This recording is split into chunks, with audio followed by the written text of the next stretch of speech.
and relive the worst day of their lives every single day is courage. And it's a kind of courage this administration does not have. 80% of sexual assaults go unreported because time and time again our broken justice system protects abusers instead of survivors. When the president and the attorney general repeatedly shield pedophiles, rapists, traffickers from accountability, they send a chilling message to survivors everywhere and discourage others from coming forward. Let me be clear. We need this administration to care about child sexual assault instead of protecting pedophiles and predators. At 10 a.m., Attorney General Pam Bondi will be testifying in House Judiciary Committee, and we are all going to get in her face and grill her about the reckless and sloppy release of these files. One survivor found her name, her birthday, her address, and phone number, and workplace, all exposed in the files. That puts her at serious risk, and it is a chilling effect for every other survivor. Now it is my honor and privilege to turn it over to a brave and courageous woman, Teresa Helm.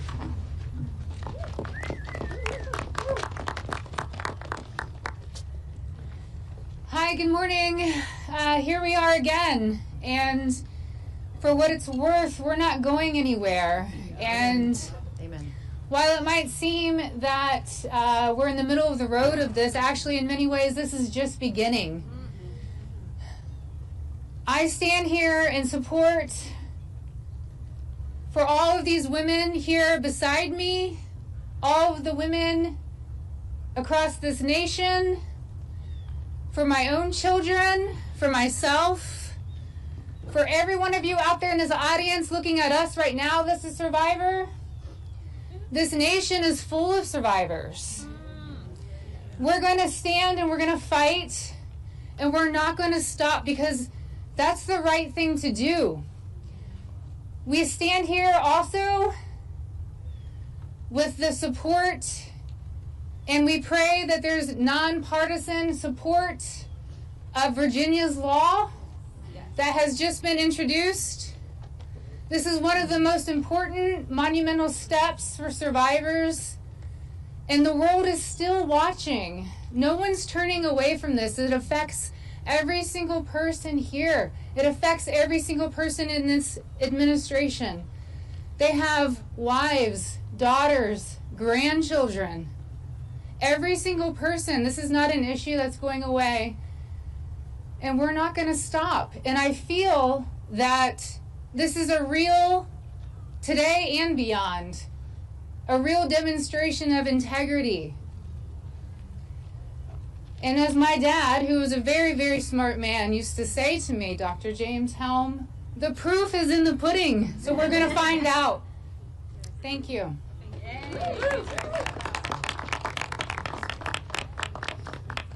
First, I want to recognize Representative Nancy Mace standing with us today because, as we have always said, this is a nonpartisan issue.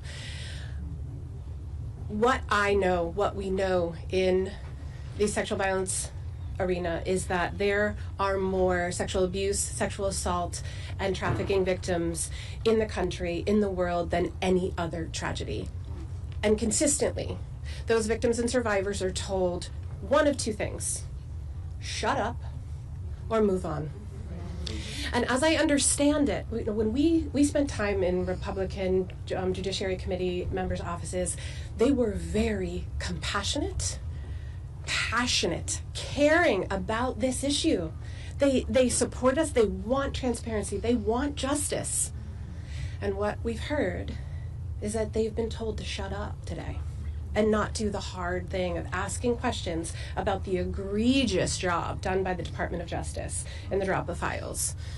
And we've heard that the American people have been told to move on. So I'd like to present 3 options to Republican House Judiciary Committee members. They can either do the bravest thing they have ever done in their career, and they can ask the hard questions. They can do a second thing, which is a really hard thing to do, to refuse to be complicit and resign. Just say, I am making a statement and I'm going to resign from being part of this administration. And they can do a third thing. They can yield 1 minute of their time to Thomas Massie, who happens to be a real bulldog in this issue, and let him speak for them. That way they are able to hold their position of leadership, but make a stand showing their constituents, who are all victims and survivors too, that they believe in us. So today my question is, those on the Judiciary Committee, the Republicans, are you going to have courage or are you going to be complicit? Thank you. Good morning. My name is Laura Bloom McGee. I am a survivor who stands before you to not ask you for pity, but demanding justice. Speaking my truth was born of courage. I stand here for every little boy and girl that is afraid to speak up after the unthinkable. That courage should never cost us our safety, our privacy, or our right to heal. Our current system does the opposite. The people who have harmed us, they are hidden, while survivors have been exposed. Abusers' names and contact information is redacted, while our faces and stories are left on full display. This is not protection. This is betrayal. It hands power back to the abuser and further strips survivors of our dignity. Even worse, leads that could uncover broader wrongdoing are being ignored. Documents that point to co-conspirators are still unexamined. Truth, integrity, and the pursuit of justice should be non-negotiable, and we will no longer negotiate with people or institutions that fail us. Thank you. Hi everyone, I'm Danny Bensky, and I am an Epstein Maxwell survivor from 2004 to 2005. The last time I was in DC, I asked everyone to close their eyes and think of a teenager that was close to you. I asked you to make it personal. Thinking of your child, your sibling, your mother, or you even at an early age. I asked you to visualize that teenager at the door of Jeffrey Epstein's mansion, and I asked you if you would let them enter. Well, now I want you to visualize something else. I want you to think of that same 14 to 18-year-old. I want you to imagine that they've since grown up, and one day you find their name and all of their identifying information in the Epstein files alongside intimate, horrific details about their lives, sexual abuse, and trafficking. You look further, and maybe you even find a nude picture. You try to understand who could be responsible for these crimes, or try to find who's responsible for the crimes themselves, only to find that the perpetrators' names have all been redacted. As you read on and take in all the heinous acts, you begin to see how the system repeatedly failed. Realizing that it was hard enough to endure the abuse, you begin to understand the endless re-traumatization. This time, it isn't a monster pedophile who is doing the exploiting, but our very own government. I dare to say that everyone knows a survivor of assault or abuse. My ask is that you keep this personal. We are not here as political figures. We are only human. Our only agenda is accountability. We owe it to our former selves. We owe it to the next generation.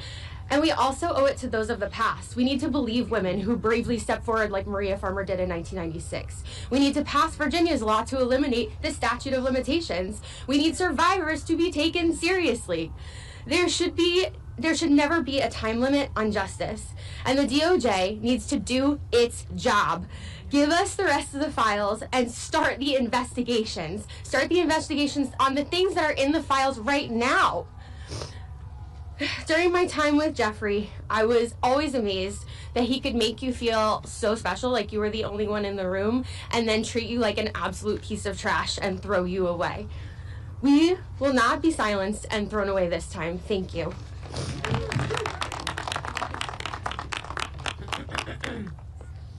Hello, my name is Liz Stein. I met Ghislaine Maxwell and Jeffrey Epstein in 1994 when I was a senior in college. For us, this is not about politics. This is about people in power and vulnerable girls and young women. A partial release of these files by the DOJ, riddled with improper redactions that expose the vulnerable and shield the powerful from accountability, is not justice. It is injustice. As victims of this crime and citizens of this country, we will not stand for it, and neither should you. This is no longer about us. This is about survivors of sexual abuse everywhere. They are watching us. And if you think that this does not affect you, 1 in 4 women in our country have been touched by this issue. It affects all of us. We are being watched, not only as survivors, but as advocates for those who cannot use their own voice to speak up.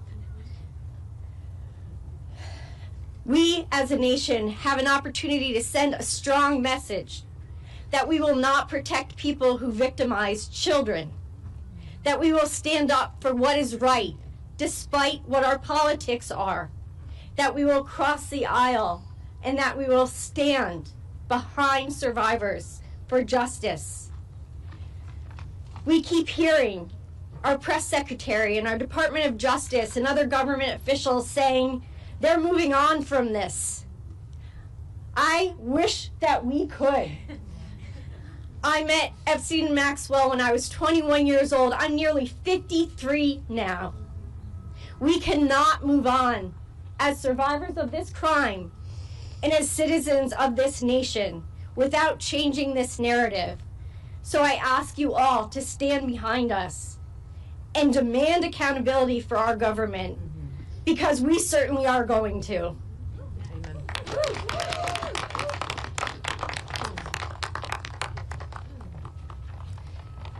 Hello everyone, and good morning. We are here today asking for basic safety, dignity, respect for survivors and Americans. In recent releases, survivors' names were not properly redacted. The failure has put people in danger, personal information has been exposed, information that can lead to harassment, threats, and retaliation. Some of those impacted are Jane Does who have never broken their silence, who have never chose to be public, and who deserve protection, not exposure. We are still asking a question the public deserves answered. How is the Department of Justice able to carefully redact the names of powerful men, yet fail to protect survivors?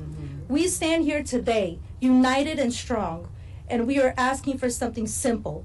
Treat us like human beings. We have families, we have lives, we did not cause these crimes, and we should not be the ones paying for the price again.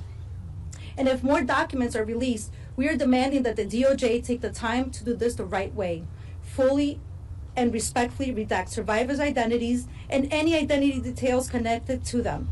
We also need to address the allegations contained in these materials. Every credible allegation must be taken seriously and investigated thoroughly, no matter who the person is, how wealthy they are, or how connected they are. We understand that these are allegations and due process matters, but survivors are human beings who shared something horrific. They deserve to be heard, and they deserve a real investigation, not dismissal, delay, or silence. So everyone watching, stand with survivors, demand accountability, demand transparency, demand investigations that do not protect the powerful while exposing the vulnerable. And those who were involved, those who know what happened, those who enabled it, those who stayed silent, do the right thing. Answer the questions, cooperate, because the survivors are done carrying the burden alone. Moving forward, we, and when I say we, I mean the whole world, expect true transparency and justice for those who have not yet received it. I want to emphasize that after Congress reviewed the unredacted files yesterday and discovered that more powerful individuals were involved, I'm left wondering, why haven't we started an investigation this yet? Other countries have taken action, so why is the United States lagging behind, especially in a nation that prides itself on justice? This is what we believe in, this is what we demand. So the real question here is, when will the Department of Justice start investigation, not only the allegations, but to the powerful men that are running free? Thank you, everyone. Good morning, everybody. We are here today as survivors and as the families of survivors of Jeffrey Epstein and Ghislaine Maxwell. We are here as the family of Virginia Roberts Giuffre. My name is Sky Roberts, and I am the brother of Virginia Roberts Giuffre. Pam, I have a clear and simple message for you. The way this administration, and you specifically, have handled survivors has been nothing short of a failure. I have a message from Annie Farmer. She's not here today, but I love her to death. Believe that.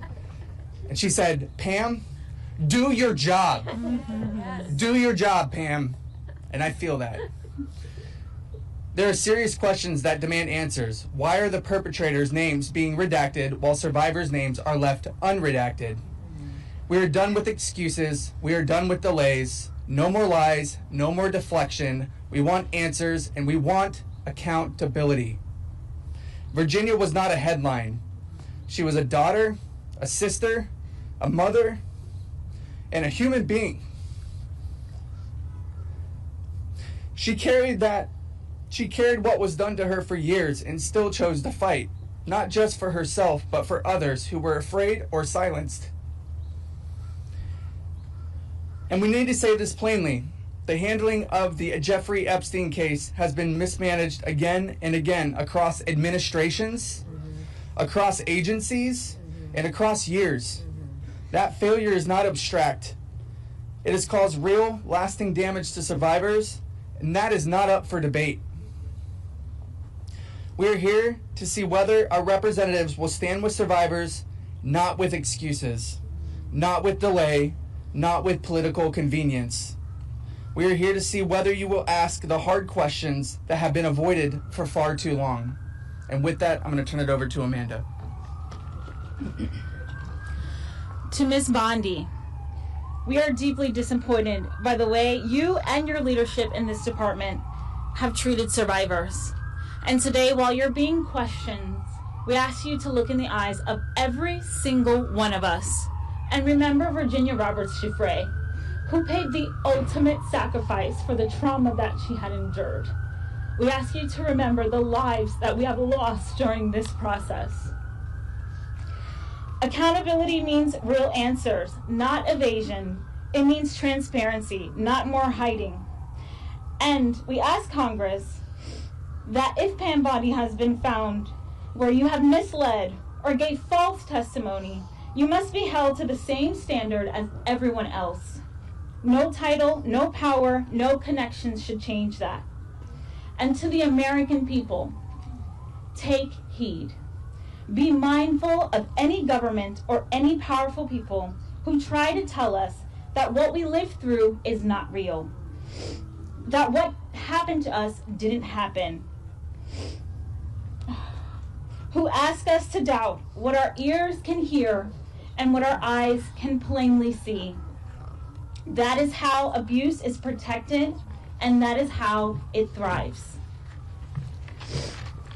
We are here because survivors have had their lives defined by what powerful people did to them behind closed doors, while institutions have continuously looked away.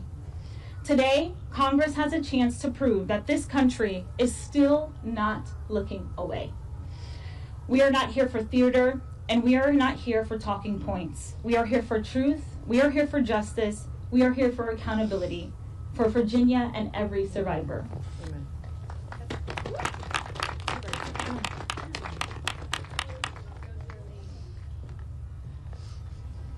Hi, my name is Charlene Rochard, and last year I stood here as a survivor demanding the release of the Epstein files. Today, I stand here again as a citizen demanding accountability now that Congress is questioning Pam Bondi of the Department of Justice about the handling of the Epstein Files Transparency Act.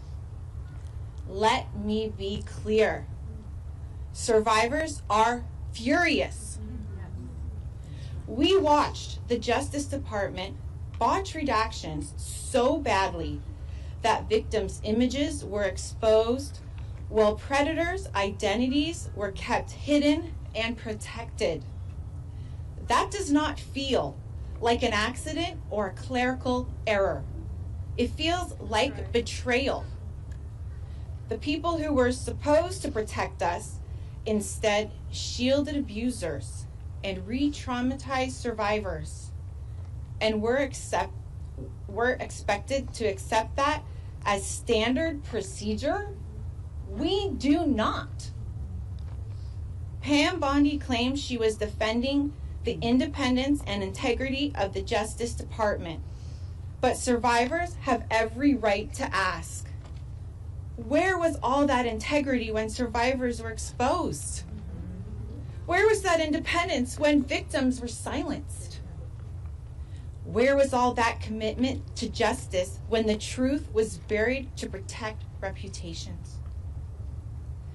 These are not partisan attacks. These are demands for basic human morality and accountability. When officials are accused of weaponizing the Justice Department, we know exactly what that means because we've lived through the consequences. This inquiry confirms what survivors have known for decades. The Justice Department has been influenced and manipulated in ways that harmed us. We are told to wait for transparency, to trust a system that already failed us, to accept redactions that protect the powerful and expose the powerless. But our trauma wasn't delayed. Our pain was not postponed. And our trust has been shattered. So I will say what many survivors feel. Pam Bondi and the Justice Department failed us repeatedly across administrations, across political lines, across decades, and the people who had the authority to intervene chose silence, secrecy, and self-preservation and called it justice.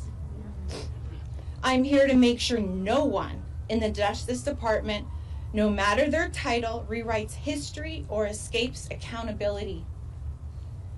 And so today, I'm asking survivors, allies, lawmakers, and citizens to refuse silence, demand oversight, demand transparency, demand a Justice Department that protects the vulnerable instead of the powerful. Stand with us, speak with us, and do not look away. Accountability will not come unless we insist on it together. Thank you. Thank you so much. Please welcome Representative Nancy Mace. Hold on 1 second. I just want to let members of the media know that because the judiciary hearing is starting soon, some of the survivors are going to go take their seat right now. But we are going to continue this press conference because we have a few more important statements to make. And Representative We're going Nancy Mace. All right, thank you. Good morning. For thousands of years, women have been considered second-class citizens. Back to the book of Genesis, chapter 24, when Dinah was raped by a prince, they tried to negotiate a deal to sweep it under the rug until her brothers took up swords. And today, the Epstein survivors who are here, advocating on their behalf, want America and the world to know they are no longer second-class citizens. And women in this country should never be treated like second-class citizens. And their stories are truth. Their stories are real. They're vulnerable. It is traumatic, and it is lifelong trauma for each and every one of them. I have lost all faith in the justice system today, but I have not lost faith in the stories of the survivors of Jeffrey Epstein and Ghislaine Maxwell. And I want the survivors to know that the world is watching, and we must show them what we're made of. We're made of the courage of the Epstein survivors. We're made of the bravery of the Epstein survivors. We're made of the truth of the Epstein survivors. And we're here today to demand justice for the Epstein survivors, because their stories are our stories. There are judges all across the country, all across the United States of America, who are revealing the names and the identities and the residence, the addresses, the contact information of rape victims everywhere. Rape victims who come forward and name names are sued by their rapists. This is happening not just to them, but to women everywhere. In my case, I went to the law enforcement over 2 years ago. Evidence on a silver platter. Today, not a single person arrested, not a single person in jail. And so the days of the cover-up are over, and I am begging the media, don't make this partisan. This is about the victims. And this will go down, the Epstein saga and Maxwell, this will go down as one of the greatest cover-ups in American history. And I'm going to stand with the Epstein survivors until my last breath to ensure that the rich and powerful do not get away with this. Because America's system is a two-tiered system of justice. There's one for the rich and powerful, and there's one for the rest of us.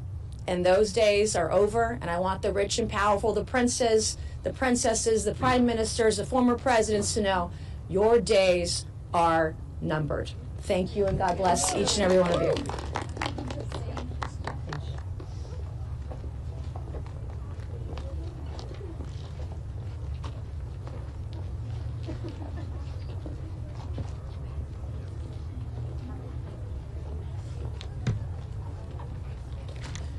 So I just want to acknowledge that who were just before us are grown women. But it's not hard for me when I look at them to see a 17-year-old, a 16-year-old, a 15-year-old, a 14-year-old, a 12-year-old, a 9-year-old. We're talking about children who were groomed, preyed upon, exploited, raped, trafficked, dreams permanently deferred, bodies violated, and spirits permanently bruised. In Virginia's book, Nobody's Girl, it's titled that because she felt she belonged to no one, that no one cared. These survivors have been used, abused, and discarded.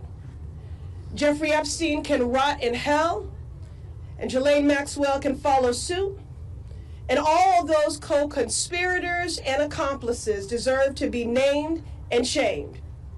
Because as Virginia once said, if we don't know who they are, the monsters are still out there harming people. So I thank you for being here today. This is a season of call a thing. So I have to be direct. Survivors gathered here today, I'm so grateful for their courage and leadership, and equally devastated and furious about what they have endured. You were failed by so many powerful people that could have protected your childhood. You were failed by a government that ignored your cries for decades. Truly an institutional betrayal. We are fighting with every bone in our bodies for you. The files that have been released have further detailed a vivid picture of depraved behavior and dehumanization, violent violations, hurt and harm no person, no child should ever endure. It is an abuse and harm that changes you on a cellular level for the rest of your life. It is a lifetime sentence. And together we are fighting For every survivor carrying visible and invisible scars, burdened by shame. Let me be clear, the shame is not yours to carry. Shame on the people that abused you. Shame on the government that failed you. The shame is not yours to carry.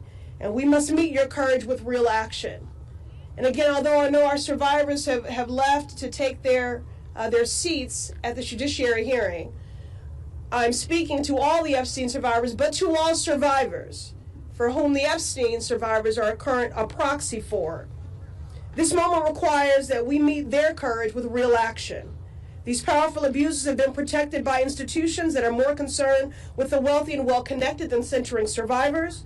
The Department of Justice must continue to release files, and they must correct course as we've demanded from the beginning. The identities of survivors in these files must be redacted and protected. And this can't end with the release of the files. We must see thorough investigations, followed by swift accountability for all that enabled and incited this abuse.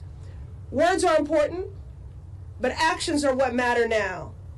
And that's why we will not yield. Thank you for being here today, and our work continues.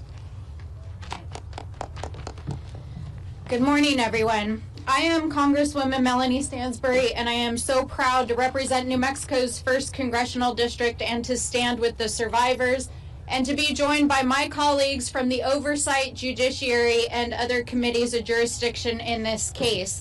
While the survivors have left to attend the Pam Bondi hearing that starts in just a few moments, we will stay for a few extra moments to answer questions of the press. You see behind me members of the Oversight Committee that have been engaged in a months-long bipartisan investigation in the Epstein case. Let me begin by saying one thing. Believe the survivors. We are being asked every single day to name names. They have named the names. They are in the files. Believe the survivors. Believe your eyes. Believe what you are reading. They have named the names, and for the last 20 years, justice has not been served here in these United States. 20 years ago, in 2007, the U.S. Department of Justice and the FBI drew up a 56-page indictment that included 32 counts of federal crimes against Jeffrey Epstein and his co-conspirators, and 1 year later dropped the case. In the years that ensued, hundreds and potentially thousands of additional victims of sexual violence were allowed to happen because the United States government failed to act. Today, that same injustice is continuing right now here in the halls of Congress, the halls of the Department of Justice, and yes, in the halls of the White House. Late last night, I posted an FBI file that names names. That is the FBI's file. Those are the names of rich and powerful people, including presidents, that the FBI itself was tracking in the Epstein investigation. That is based on victims naming names. So believe the victims. Believe your eyes. The names have been named. They are in the public domain. They are in the files. And we will tell you unequivocally, we will keep naming names. While we do, as members of Congress, have access to these unredacted files, let us be clear, the law is clear that these files should never have been redacted the way that they are currently. It is very clear that the United States government is involved in an active cover-up and protecting the allies of the President and the Department of Justice, and that active members of this administration have lied under oath to the American people and to this Congress, and we will hold you accountable. Now, it has already been stated multiple times this morning, the governments across the world are acting. Governments across the world are demanding accountability. People are rising up. Survivors are coming forward. People are naming names, and names are being taken down.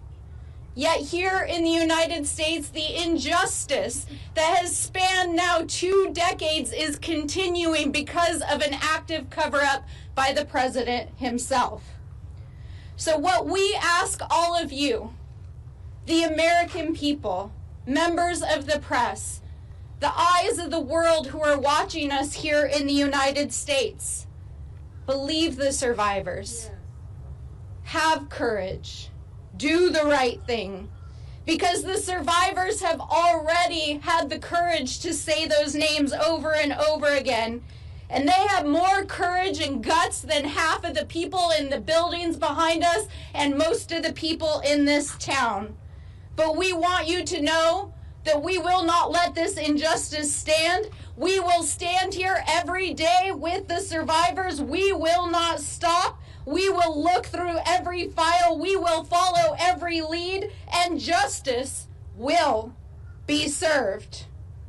And to every survivor out there, here in the United States and across the world, the millions of survivors, girls, women, boys, people who are watching, we know the eyes of the world are on us. We stand with you. We are fighting for you. You are not alone. And whether you have come forward or not, we want you to know that we are fighting for you. We see you, and we will fight for justice. And so with that, we will open it up for questions. And some of us are going to head over to the Judiciary Committee, where Pam Bondi has to answer some very serious questions. Do we have any questions from the press?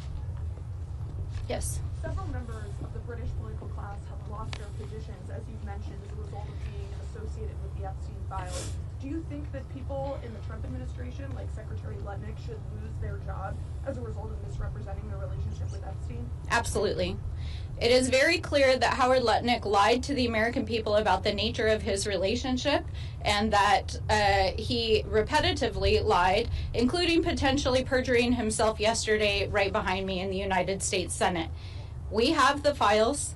We know the nature of the relationship. We know that there are multiple witnesses who shared information with the FBI about Howard Lutnick's relationship with Jeffrey Epstein. It's time for him to stand down. I'd add one thing. What message does it send about our country to our kids when people in Europe are being held accountable, but people in the United States are not being held accountable for the same exact situation? So we have to hold people in this administration accountable, no matter how powerful they are. Can I ask everybody? And this is Suhas Subramanian from Virginia. Over time, we've heard more about the involvement of the man formerly known as Prince Andrew. We've heard statements from Buckingham Palace and from William and Kate saying their thoughts are with the victims. I just wonder what your thoughts are. Jeffrey Epstein was a man who was invited to the palace. He was in the Balmoral estate, the royal estate. He was a man who was in the midst of the royal family. What would you say to King Charles with regard to what he should do as the head of the royal household? Should he get involved? Should he publicly answer questions? What action would you like to see? Well, I'm humbled that you would ask a mere citizen congresswoman from New Mexico to comment on what is happening with the royal family. But let me just say this generally. When you examine what the FBI and the United States investigated of Jeffrey Epstein for more than a decade, it is very clear that his crimes included not just sex trafficking, but international money laundering, potential influence peddling of state secrets to foreign governments. We still don't understand the nature of his intelligence work, and it is not only a stain on the reputation of all world leaders that there are leaders that were in association with Epstein and his sexual crimes, but it's also a national security risk. And I think that what has unfolded in the UK over the last couple of weeks is that Jeffrey Epstein was a national security risk to the UK, and it's important that the individuals who may have either intentionally or inadvertently shared information be held accountable. Yeah, I think in terms of King Charles, I mean, the family's reputation is on the line right now. And so I hope they do the right thing by letting authorities hold Andrew accountable for anything he did. I still want to continue to see if Andrew will come and testify before our committee. But certainly the victims have said that justice has many forms, and one of them is the reputations and titles and power of many of these people who were involved in these crimes. And so their reputation is on the line right now. Yeah, is that a question that you have, given that Epstein was amongst the royal family via Andrew for so long? Is that a question that you have, perhaps? Did the wider royal family know more than we know? No more than they're letting on? It's hard for me to say. I think that's why we want all the documents to know exactly what evidence there is of any sort of knowledge of the crimes. And I think especially when you have a peek behind the redactions and some of the email correspondence, Jeffrey Epstein had a vast network of leaders, businessmen, others that he was involved with globally, and it's not necessarily indicative that he was doing work for governments or that others in the government were involved, but it's clear that his influence peddling and his business scheme involved maintaining those kinds of relationships. So I think at this point it's unclear that there's any evidence that points to broader participation outside of the individuals who've so far been named. Are there other questions? Yes, go ahead. My name is Christine Hillier, and I'm with Caucus Governance Lab. And have you seen any patterns of this overlapping with structural defects within our own CPS and family court system? Oh, absolutely. I think one of the things that we met extensively, a number of members and survivors yesterday, to talk about what comes next. And I want to make clear that both the members of Congress who are supporting the survivors and the survivors see this not as just a moment of accountability in this case, but about changing the culture and trajectory of violence against women and sexual violence here in the United States and around the world. And it's very clear that our justice system is not a trauma-informed justice system. The way in which the justice system is not only covering up the case now, but re-traumatizing and putting victims at risk is a part of the problem. But there are many laws that need to be changed. In addition to the bill that was introduced yesterday by Congresswoman Ledger Fernandez, there's a whole slate of legislation around violence and sexual violence around women, dealing with state statutes around the statute of limitations on these issues, and building a system that not only believes survivors but supports them. And so part of our goal over the coming months is going to be to lift up survivor stories at more length so that they can tell their stories, so that young women especially and vulnerable people know what it looks like, so they can help protect themselves, and so that we can change the laws to protect survivors in a better way. Yeah, go ahead. Okay, so I'm an engineer, and so I have a history of working for the U.S. Air Force and the Department of Defense as a GS-12 training to be a GS-14. So my question is that nuclear systems and aircraft systems have minimum safety requirements for those technologies. They have automatic interlock, like safety interlocks. Do you consider the operating system of the government an operating system? And if so, where are our minimum safety standards, like NIST and ISO? My son, just to add, was trapped in a structural defect after a major opiate data breach in 2015, where my high-level security clearance was compromised. And since then, my identity has been burned by paperwork and structural defects across the nation and internationally.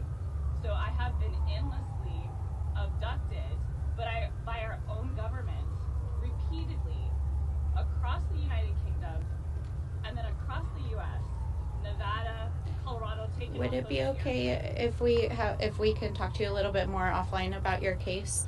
But I'll just say, yeah, I'll just say this.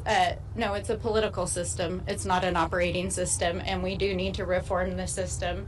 We'll take one more question, and then we're going to go ahead and head over to judiciary. Ms. Brown representing both sides of a system at the same time as a structural defect that resulted in the Sorry, I just want to, what do you want to hear from Pam Bondi today? What do you need to hear from Pam Bondi today? Ignore that. Sorry, go ahead. You Yeah. need to hear from Pam Bondi. Do you want to go ahead and start? I have a lot of questions about where the 2.5 million files that they're withholding are, and whether they plan to release them, and whether they plan to follow the law. That's the reality, because right now they're not following the law. They're not following our subpoena from our committee, and so we're going to continue to ask questions like that. Thank you. I mean, personally, the only thing I want to hear from Pam Bondi is I resign. But we know that's not going to happen today. She needs to answer for not only her complete debacle of rolling out these files, but her lack of compliance with the law and the ways in which she has systemically failed the survivors. So thank you all so much. Thanks for joining us. Thank you very much.